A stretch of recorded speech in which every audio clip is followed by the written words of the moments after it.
आप सभी का स्वागत विजेता चैनल पर। और मैं हूं आपकी विज्ञान अध्यापिका डॉक्टर ज्योति शर्मा। मुझसे तो आप परिचित हैं ही सही। बच्चों, आगे से आगे हम लोग कक्षा 8th के, 9th के और 10th के जो वीडियोस हैं वो लगातार बनाते जा रहे हैं। और आप सभी को पता है कि मैं राजकीय विद्यालयों के लिए हिंदी भाषा में पढ़ने वाले बच्चों के लिए ये वीडियोस स्पेशली बना रही हूँ, ताकि अगर किसी वजह से आप विद्यालय नहीं जा पाते हैं तो आप घर पर बैठकर इन लेसन्स का रिवाइज जो है, इन लेसन्स का रिवीजन जो है वो घर बैठकर कर सकते हैं। और आप अपने कक्षीय वातावरण को अनुभव करके आप घर पे भी उसी ढंग से पढ़ सकते हैं, चाहे जितनी बार, ताकि वो आपको लेसन जो है वो समझ में आ जाए और एग्जाम्स में आप अच्छे अंक प्राप्त कर सकें। इसी के साथ साथ जो छोटी मोटी बातें मैं इन वीडियोस के साथ बताई जाती हूँ, उनको अपनाकर आप एक बहुत अच्छे व्यक्ति के रूप में बड़े हो सकें और विज्ञान का जो दृष्टिकोण है, वैज्ञानिक दृष्टिकोण है, वो आपकी सोच में आ सके। तो बच्चों, इसी के लिए आपको क्या करना है पता है ना? ज्यादा से ज्यादा हमें सब्सक्राइब करना है, अपने मित्रों से, सगे संबंधियों से सब्सक्राइब करवाना है और साथ में वीडियो को शेयर और लाइक तो करना ही है। तो बच्चों, आइए आज हम पढ़ रहे हैं कक्षा 9 का अध्याय 6, जिसका नाम है ऊतक। तो बच्चों, इस ऊतक पर आने से पहले मैं आपको एक बार पिछले वीडियो पर लेकर चलती हूँ, जो हमने पढ़ा था कोशिका के बारे में।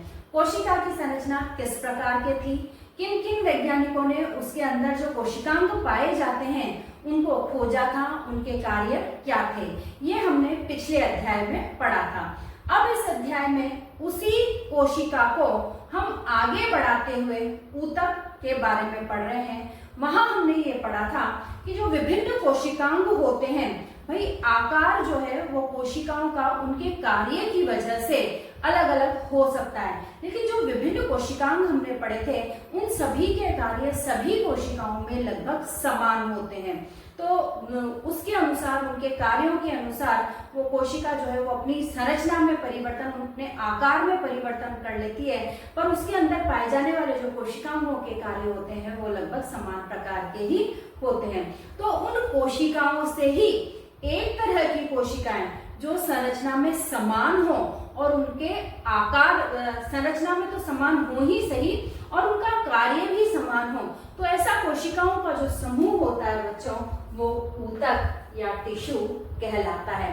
ऊतक को हम किस प्रकार से परिभाषित करते हैं, देखिए कि एक जैसी संरचना व एक जैसे कार्य करने वाली कोशिकाओं का समूह ऊतक कहलाता है। अब जैसा कि आपको पता है कि वनस्पति कोशिका या प्लांट कोशिका जो होती है वो अलग प्रकार की होती है और जंतु कोशिका जो होती है वो अलग प्रकार की होती है, क्योंकि इनके अंदर एक बहुत बड़ा अंतर जो है कि पौधों को बाहर के वातावरण को सहन करने के लिए अपनी कोशिकाओं को विकसित करना होता है, जबकि मनुष्य में ऐसी कोई बात नहीं होती।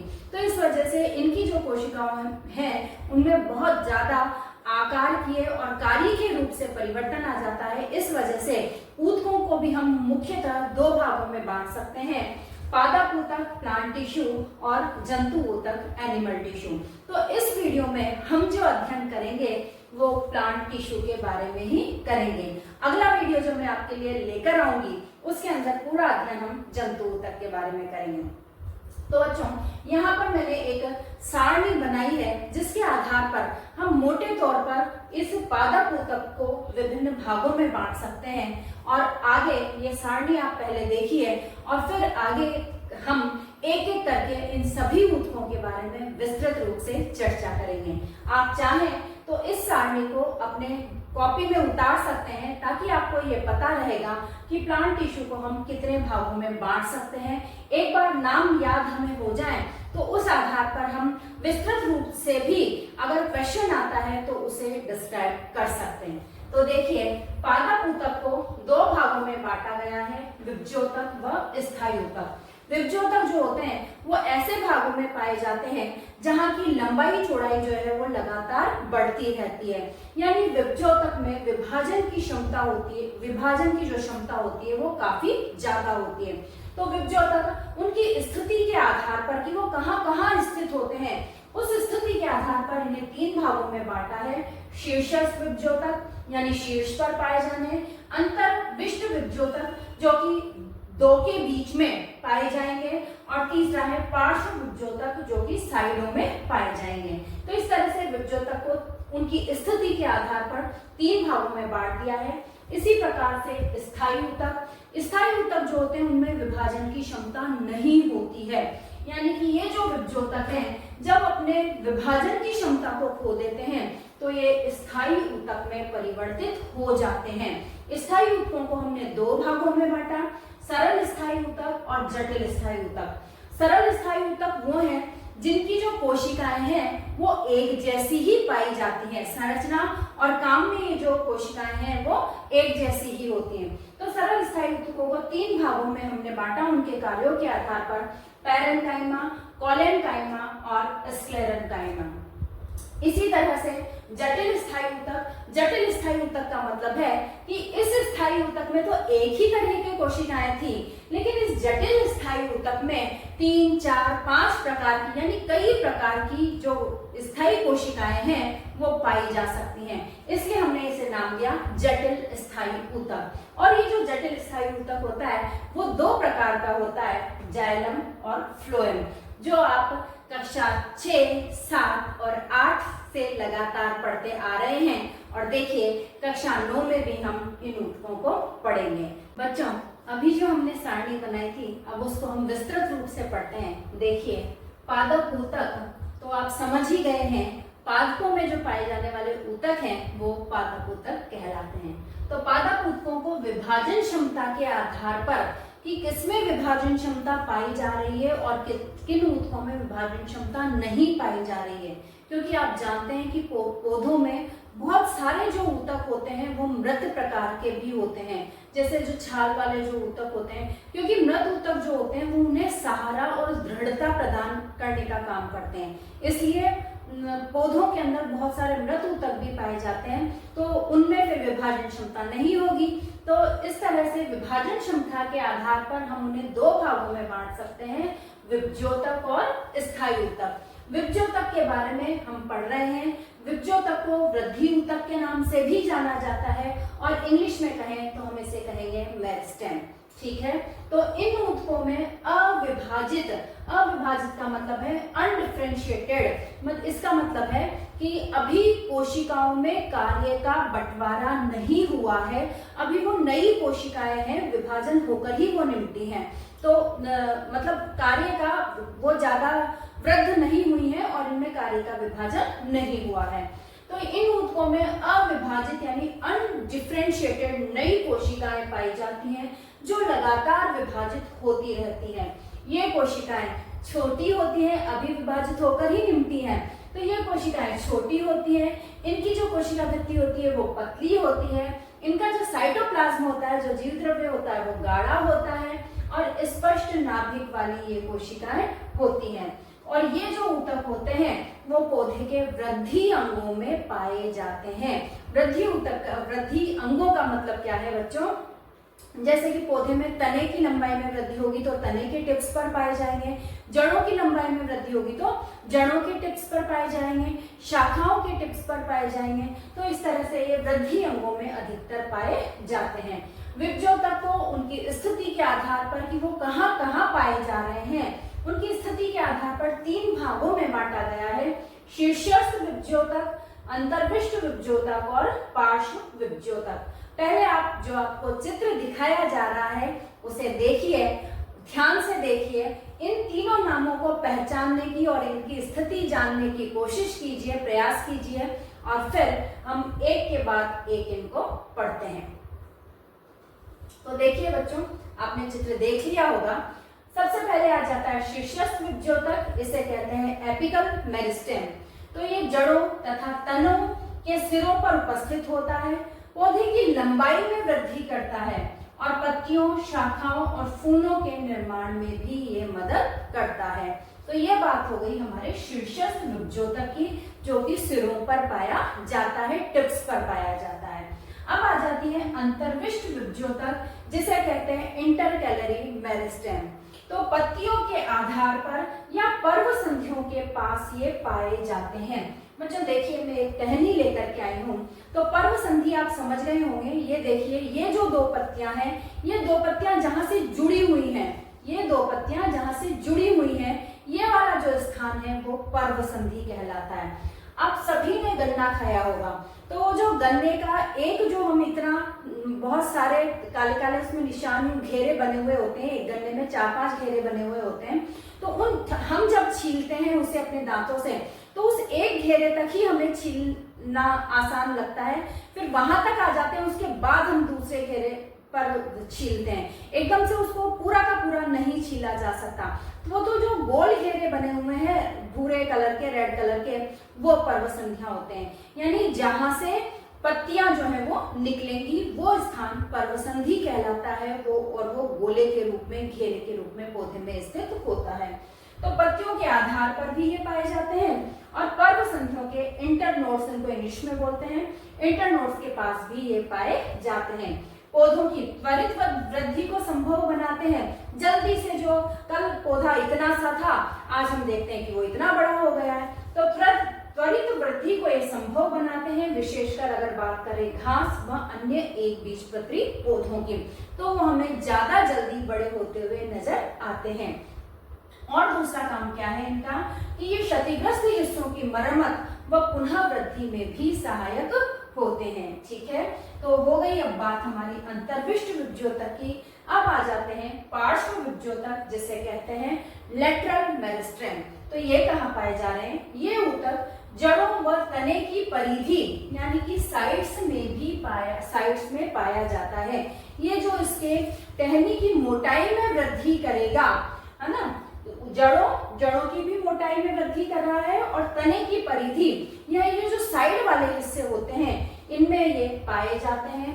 ये पौधे की द्वितीयक वृद्धि के लिए जिम्मेदार होते हैं, जो पौधे की मोटाई या व्यास बढ़ाने का काम करता है।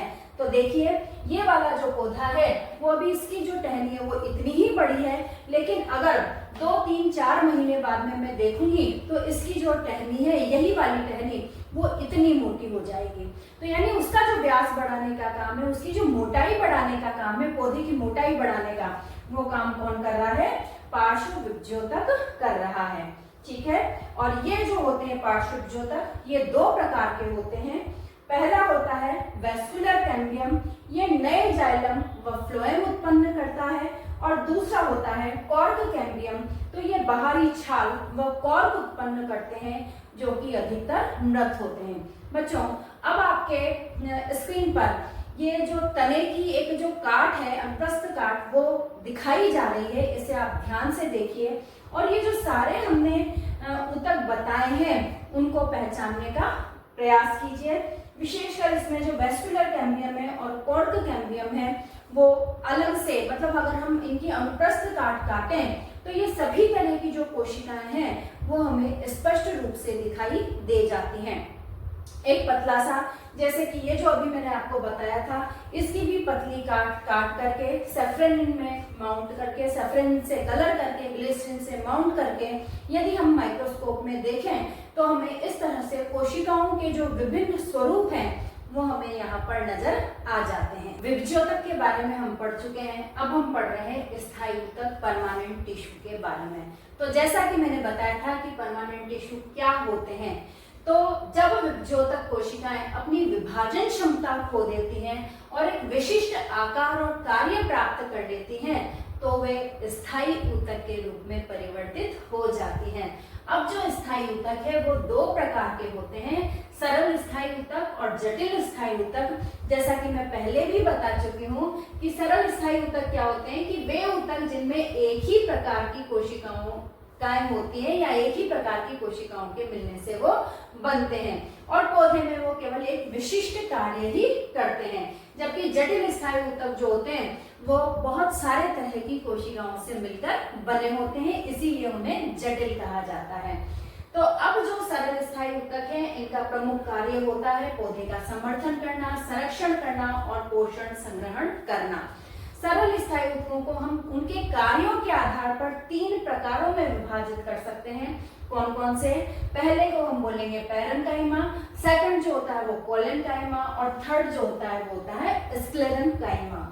तो पैरेन्काइमा जो होता है वो सबसे अधिक पाया जाने वाला सरल स्थायी ऊतक है, और इस ऊतक की कोशिकाएं जीवित होती हैं।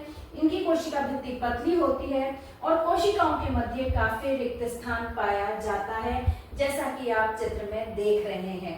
और इनका जो मुख्य कार्य होता है वो भोजन का संग्रहण तथा जल का परिवहन करना होता है।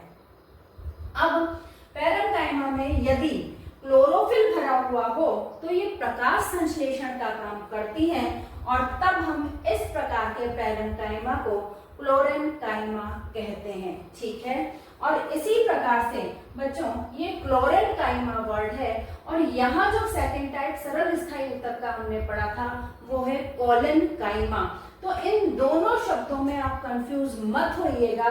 क्लोरेन्काइमा, क्लो का मतलब क्लोरोफिल समझ लीजिए, तो क्लोरेन्काइमा मतलब क्लोरोफिल वाला पैरेन्काइम, और ये अलग हो जाता है कोलेनकाइमा जो कि सरल स्थायी ऊतक का सेकंड प्रकार है। ठीक है, तो इन दोनों शब्दों में आपको कंफ्यूज नहीं होना है। सेकंड पैरेन्काइमा हम किस तरह से कर सकते हैं कि यदि उनमें हवा की बड़ी गुहिकाएं पाई जा रही हैं तो उनके अंदर बहुत सारी हवा भरी हुई होगी, और ऐसा जो ऊतक है वो जलीय पौधों को पानी में तैराने का काम करता है, और तब हम इस तरह के पैरेन्काइमा को एरेन्काइमा कहते हैं। ठीक है बच्चों, क्लियर है? बच्चों अब हम बात करते हैं सरल स्थायी ऊतक के दूसरे प्रकार की, जो कि है कोलेनकाइमा।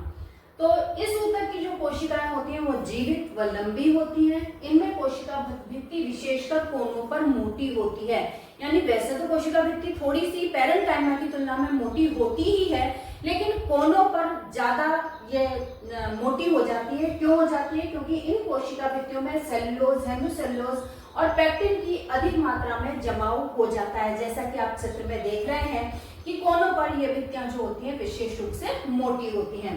यह ऊतक मुख्य रूप से पौधे के तनों में, पत्तियों के किनारों पर, उनकी शिराओं में व बाहरी हिस्सों में पाया जाता है।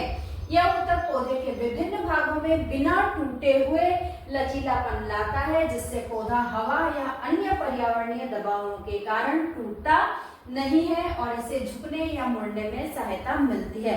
तो अब आप समझ गए होंगे कि जब भी आप किसी पौधे की टहनी को छेड़ते हैं, हवा में वो इधर उधर लहराता रहता है, या पेड़ों की भी टहनियों को हम नीचे फूल तोड़ने के लिए खींचते हैं तो वापस से ऊपर चली जाती है। तो ये जो ऊतक होता है कोलेनकाइमा, वो उनको लचीलापन प्रदान करता है और वो आसानी से टूटते नहीं हैं।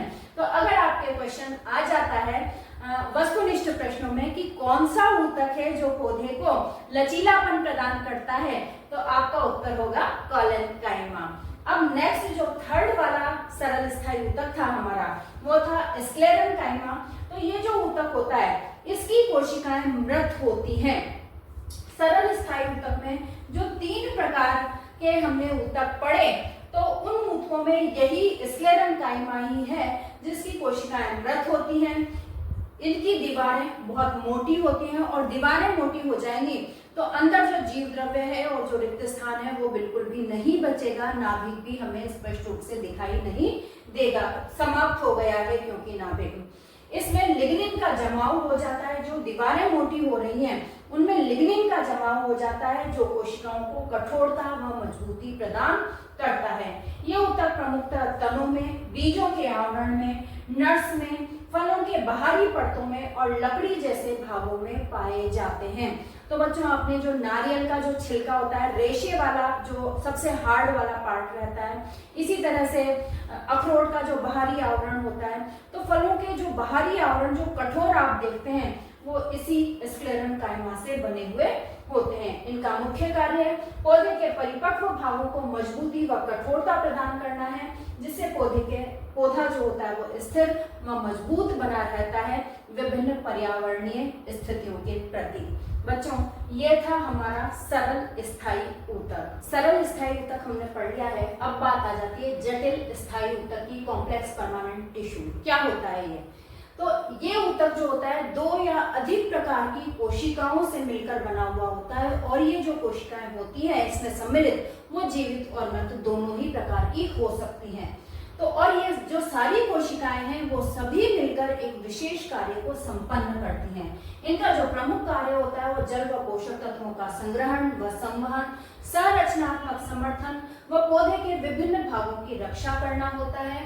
ये जो ऊतक है जटिल स्थायी ऊतक, इन्हें 2 भागों में कार्यों के आधार पर, कोशिकाओं के आधार पर डिवाइड किया गया है।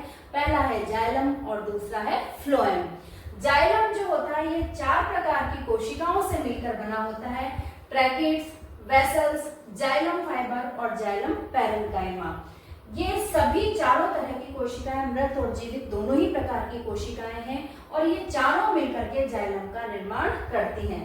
ये पौधों के तनों, जड़ों और पत्तियों में अन्य ऊतकों के संयोजन के साथ में पाया जाता है और जो ये होती हैं पत्तियां होती हैं उनकी जो शिराएं होती हैं उनमें ये अकेला भी पाया जा सकता है। जाइलम पौधे में जल और खनिजों के संचलन में महत्वपूर्ण भूमिका निभाता है, साथ ही यांत्रिक समर्थन व जल संरक्षण में भी यह सहयोगी होता है। यानी आपसे पूछा जाए कि जड़ों द्वारा अवशोषित जो जल और खनिज लवण है उनका जो संवहन है पूरे पौधे में वो कौन करता है, तो जाइलम ऊतक करता है। और ये जो पहुंचाने की जो इसकी दिशा होती है ये जड़ों से लेकर ऊपर ही जाता है, यानी एक दिशीय संवहन ही जाइलम के अंदर होता है। अब बात करें फ्लोएम की, तो ये भी 4 प्रकार की कोशिकाओं से मिलकर बना होता है। कौन कौन सी? चांदनी नलिका, साथी कोशिकाएं, फ्लोएम फाइबर और फ्लोएम पैरेन्काइमा। तो फ्लोएम जो होता है वो भी पौधे के जड़, तना तथा पत्तियों में पाया जाता है, यानी पूरे पौधे में ही पाया जाता है। पत्तियों द्वारा बनाए गए भोजन को विभिन्न अंगों तक पहुंचाने का काम करता है। अब फ्लोएम द्वारा जो भोजन पहुंचाया जा रहा है वो सभी दिशाओं में पहुंचाया जा रहा है, यानी कि ये जो संवहन है वो एक दिशीय नहीं होता, सभी तरफ द्विदिशीय होता है। सभी तरफ, ऊपर से नीचे, नीचे से ऊपर, सभी तरफ ये पहुंचाया जा सकता है, क्योंकि जड़ों को भी तो भोजन की आवश्यकता होती है बच्चों। और साथ ही ये क्या करता है कि इसकी जो पैरेन्काइमा कोशिकाएं हैं वो भोजन को भंडारित करने का काम करती हैं ताकि पौधा आवश्यकता अनुसार ऊर्जा प्राप्त कर सके। तो इस तरह से जाइलम जो होता है वो पानी के संवहन के लिए और फ्लोएम जो होता है वो भोजन के संवहन के लिए महत्वपूर्ण भूमिका निभाता है। बच्चों, आपकी बुक में सरल स्थायी ऊतक के उदाहरण के रूप में एपिडर्मिस दी गई है। देखते हैं इसको संक्षिप्त रूप से। तो एपिडर्मिस जो होती है वो सभी जीवित कोशिकाओं, जीवित जो शरीर होते हैं, जीवित जंतु या पौधे, उन सभी की जो बाहरी परत होती है वो एपिडर्मिस होती है। तो ये प्रमुख रूप से सुरक्षा का कार्य करती है। मोटे रूप से आप एपिडर्मिस को इस प्रकार से समझ सकते हैं। तो कोशिकाओं की जो सबसे बाहरी परत होती है वो एपिडर्मिस कहलाती है। अधिकतर पादपों में ये एक परत की बनी हुई होती है। पौधों की हम बात कर रहे हैं, पौधों के ऊतकों की, तो यहाँ पर भी हम एपिडर्मिस की जो बात कर रहे हैं वो पौधों के बारे में ही कर रहे हैं कि अधिकतर पादपों की ये जो परत होती है वो एक ही परत की बनी हुई होती है। मरुस्थलीय पादपों की हम बात करें तो इनकी जो एपिडर्मिस होती है वो कई परतों से मिलकर बनी होती है, क्योंकि इनकी एपिडर्मिस को मोटा बना रहना होता है ताकि वो तेज धूप से पौधे की रक्षा कर सकें और साथ ही पानी जो बाहर जाए उसका नुकसान नहीं हो, पानी बिल्कुल भी बाहर न जा सके। पौधे की पूरी सतह इससे ढकी होती है ताकि सभी भागों की रक्षा की जा सके। एपिडर्मल कोशिकाओं के बाहर प्राय मोम जैसी परत पाई जाती है जो जल संरक्षण के साथ साथ यांत्रिक आघात व परजीवी कवक प्रवेश से भी पौधे की रक्षा करती है। बच्चों, मोम की ये जो परत होती है वो ग्वारपाठा या एलोवेरा वाला जो पौधा आपने देखा होगा उसमें स्पष्ट रूप से आप उसको हाथ लगा करके महसूस कर सकते हैं कि उसके ऊपर जो है वो मोम की परत पाई जाती है और ये यांत्रिक आघात, परजीवी कवक और जल संरक्षण का कार्य करती है। अब चलते हैं कि पत्ती की एपिडर्मिस पर जिस तरह से आपको चित्र में दिखाया जा रहा है, पत्ती की एपिडर्मिस पर छोटे छोटे छिद्र पाए जाते हैं जिन्हें स्टोमेटा कहते हैं। और ये जो स्टोमेटा होते हैं छिद्र इस तरह के होते हैं और सेम के बीज जो रहता है, वृक्क शेप जो होता है, उस तरह की कोशिकाओं से घिरे हुए ये स्टोमेटा होते हैं, जिनसे गैसों व जल के आदान प्रदान का कार्य किया जाता है। श्वसन के समय, प्रकाश संश्लेषण के समय और वाष्पोत्सर्जन के समय जो गैसों का, ऑक्सीजन का, कार्बन डाइऑक्साइड का और जल का जो आदान प्रदान होता है वो इन स्टोमेटा की सहायता से ही किया जाता है। जड़ों की एपिडर्मिल कोशिकाओं की बात करें तो ये मिट्टी से जल को अवशोषित करने में महत्वपूर्ण भूमिका निभाती हैं।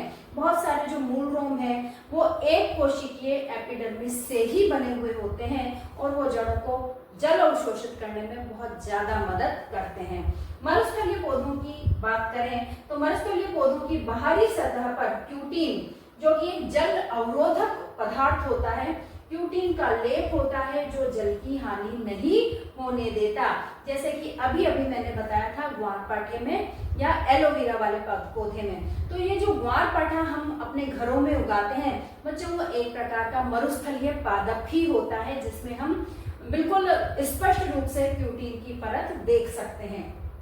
वृक्ष की आयु बढ़ने के साथ साथ आप देखते होंगे कि जो युवा जो पौधे हैं उनमें तो सिंपली ब्राउन जो परत हो जाती है, ब्राउन तना होता है, वो सिर्फ हमें सिंपल रूप से मिल जाता है। लेकिन जैसे जैसे आयु बढ़ती जाती है तो मृत कोशिकाओं की जो छाल है, पौधे की मोटाई के साथ साथ जो छाल है वो उसमें भी वृद्धि होती जाती है। उस छाल को हम ऐसे निकाल भी सकते हैं, मृत कोशिकाओं से वो बनी हुई होती है।